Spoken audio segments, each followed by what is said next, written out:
Okay, let's hope I don't make this video 30 minutes long, because somehow I have 35 minutes left, which...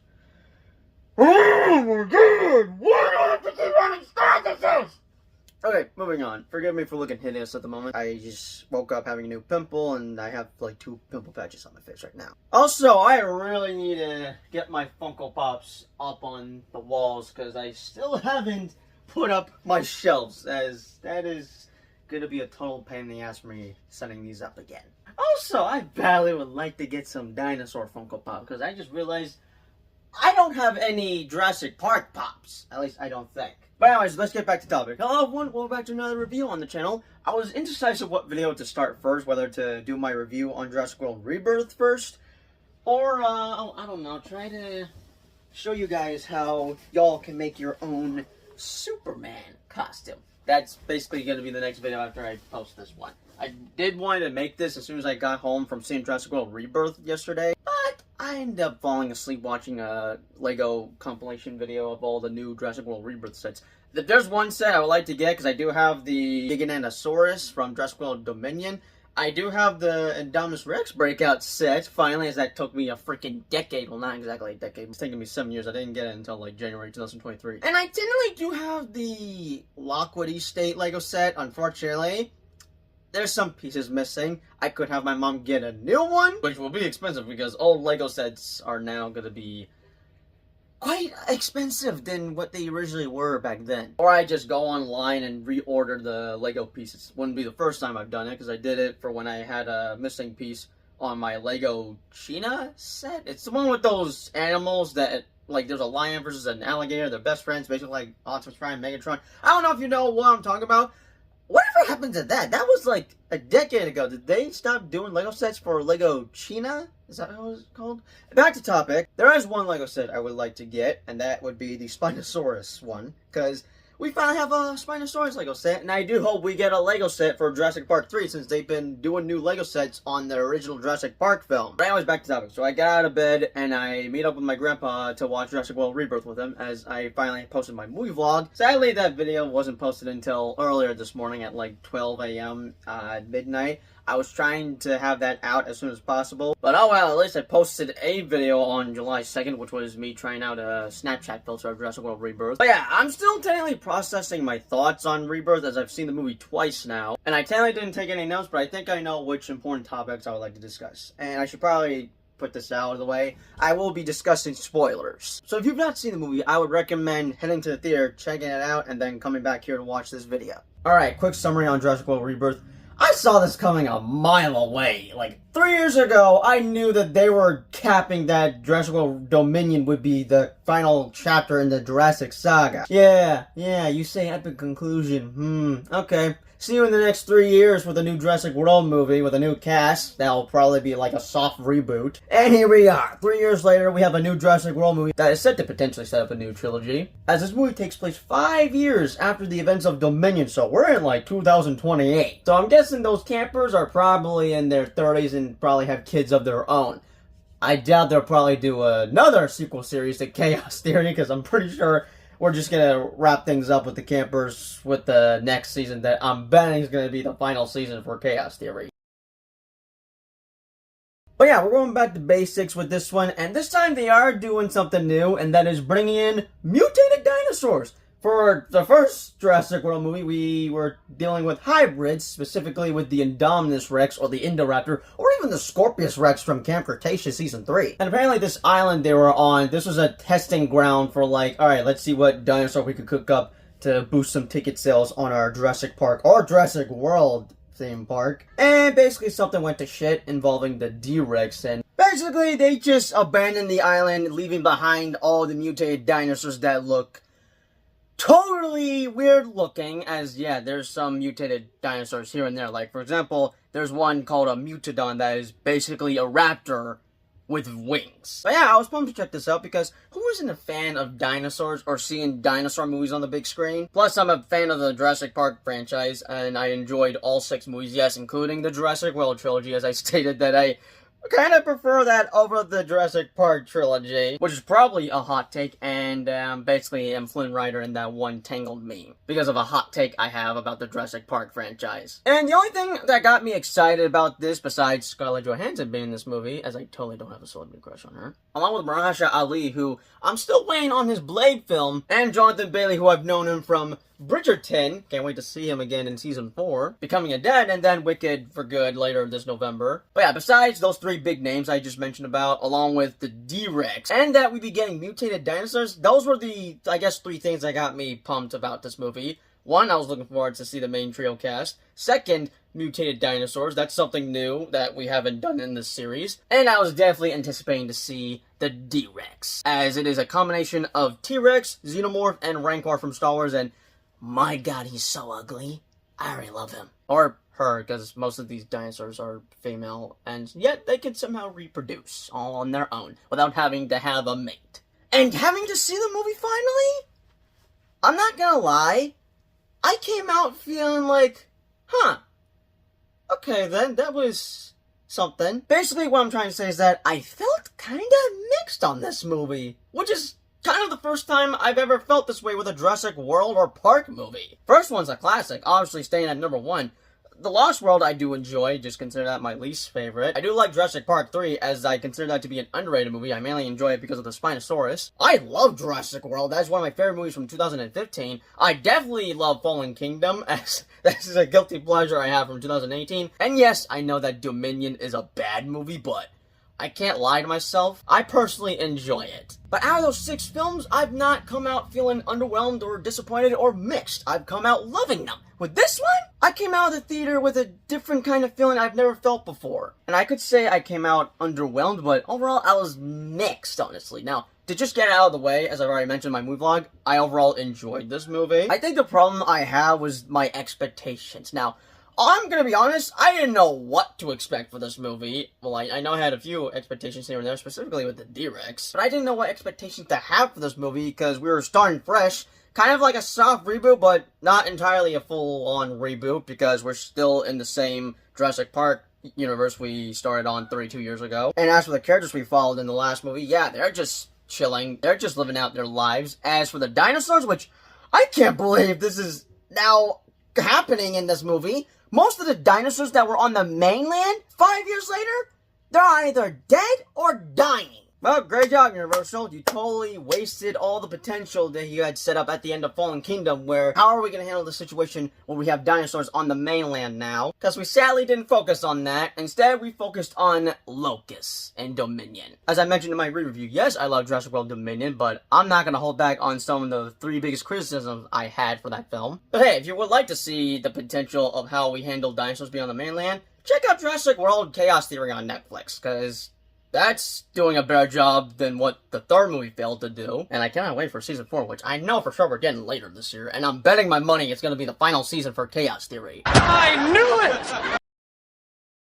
But yeah, in this movie, all the dinosaurs in the mainland are either dying or dead because their natural habitat doesn't do well on the mainland, and instead they can basically survive if they're on an isolated dinosaur island, which we got, like, what, 4 of these dinosaur islands? I mentioned in my re-review that there's Isla Nublar, which is sadly gone. Isla Sorna, don't know if that's even still, a thing. Has Isla Sorna been destroyed by a volcano? And then Manticore Island, and now this island we're on that I cannot remember the name at the moment. But honestly, it kind of breaks my heart if that's the case, because that means the T-Rex we followed since the original film, along with Blue, even Spino from Jurassic Park 3, they're all dead. Like, are you kidding me? Damn, that actually breaks my heart!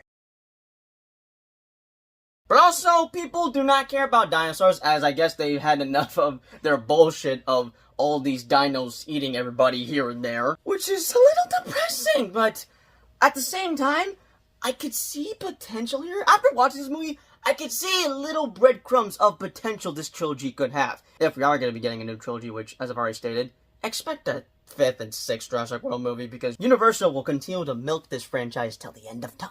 Now, I doubt this movie will make $1 billion, because the last film barely made $1 billion. It got lucky that it even made the $1 billion mark, but still, I'm pretty sure this will do well at the box office, but I will be shocked if this actually underperforms, and yeah, we've just had enough of these dinosaur films. But yeah, back to what I was saying earlier. I didn't know what to expect as we were starting off fresh, and just with how things had ended in the 6th movie, I didn't know what to expect for, like, a new Jurassic World movie. Now, I was excited that we'd be getting some mutated dinosaurs in this movie, but the dinosaurs kind of have some limited screen time, but it's overall worth it. Each dinosaur we get to see in this movie have their time to shine, like the Mosasaurus with the Spinosauruses that are attacking the crew on the boat in the ocean early in the movie. Or that one dino bird that I cannot remember its name that attacks Zora and Henry once they're trying to get a DNA sample from an egg. Or even the raft scene with the T-Rex, as that is something they finally have adapted from the book. Now, I've not read the Jurassic Park book. I've only been hearing that this is a scene they tried to adapt in Jurassic Park, I think, but now they finally had the chance to do that for Jurassic World Rebirth. And I will say this, that is probably my favorite scene for this entire movie, mainly because it was adapted into live action from the original Jurassic Park book. But yeah, I'm still trying to process my thoughts. I feel like I need to see this movie like a couple more times, as I've seen it twice now. I intend to see it 2 more times, one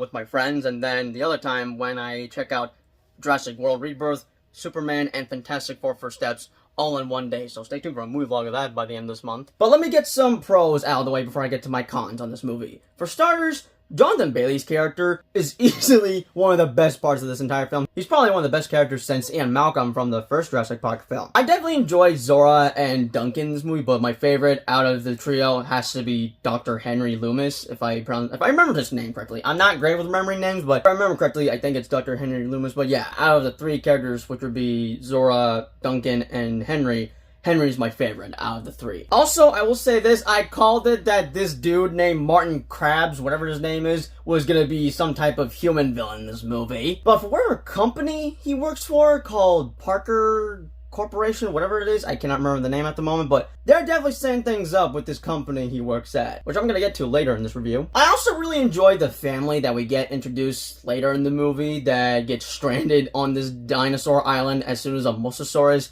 comes attack them. As for the boyfriend character, okay, yeah, he's not great, but I won't lie, I'm a little relieved he didn't get killed though, because I was worried if he was gonna get eaten by a velociraptor or a dinosaur, which, speaking of which, they bring back the horror elements into this franchise, as that is something I've kind of missed for the past couple of sequels. So yeah, props to director Gareth Edwards, who has directed Godzilla, Rogue One, and the creator, for directing this movie. He's a massive fan of Jurassic Park, and I think he's the right man to direct the next Jurassic World trilogy, as long as they can hire better writers. But yeah, he made the dinosaurs scary again. Yes, they're majestic on screen, but at the same time, they're scary, and you don't want to come near them. Well, at least a few dinosaurs. That would mainly be the carnivores. The herbivores are the harmless ones. Also, there's one scene in the movie that, yeah, he definitely brought back that Jurassic Park magic, and it involves, them getting the second DNA sample, as the main plot for this movie is they're going on this island to get 3 DNA samples, 1 being the Mosasaurus, 2 being a dinosaur name I cannot remember at the moment because I suck at remembering dinosaurs. I'm not great with all the dinosaur names, so I still need Darius to educate me on all the dinosaurs, specifically their names. But yeah, basically they need 3 DNA samples, 1 from water, 1 from land, and then 1 from the sky, all to create a cure for a human disease. And surprisingly,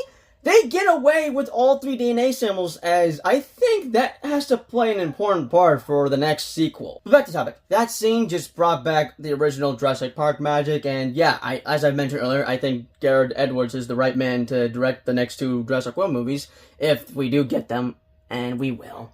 As I've already stated so many times, Universal will continue to milk this franchise. Now, getting off my cons, there was some mixed reception on this movie. People saying that this has the feels of Jurassic Park 3, which shouldn't be a problem, because I enjoy Jurassic Park 3. Now, if I were to prefer this over Jurassic Park 3, I'm 50-50. I probably will prefer Rebirth over Jurassic Park 3. I don't know. Honestly, it's gonna be hard to rank these movies from worst to best. I overall enjoy all 7 of them. It's just the 7th film has left me a little mixed, and it's probably because of the expectations I had, which I'm not sure if I had any to begin with. But I mainly have questions for this island and the mutated dinosaurs themselves, because we don't spend a lot of time with them, and I'm rather curious and have tons of questions overall. But my biggest negative, sadly, has to be the screen time we have for the D-Rex. The big bad dinosaur who shows up in the opening scene and then we don't see him again until at the very end of the movie. Which is crazy how this mutated dinosaur has less screen time than the Giganotosaurus from the last film. But here's what happens at the end. So I was wondering if they're gonna try to kill this thing off, as this sucker is huge. But instead,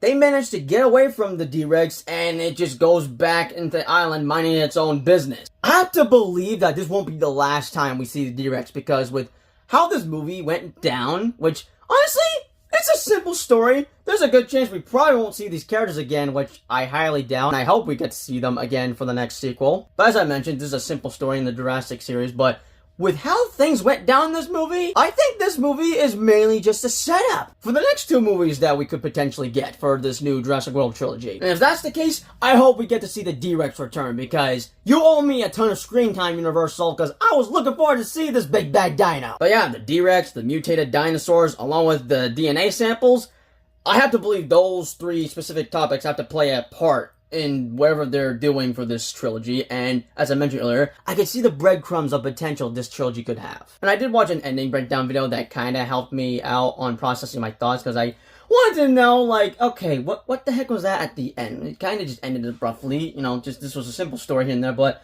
I need answers. I got questions now. I'll be sure to put a link in the description below for you guys to check it out. But yeah, overall, even though I'm feeling a little bit mixed with this movie, I did had a good time watching it. I enjoyed my time with it. My rating is probably going to be between an 8 or an 8.5 out of 10. Now, where do I put this on my ranking list?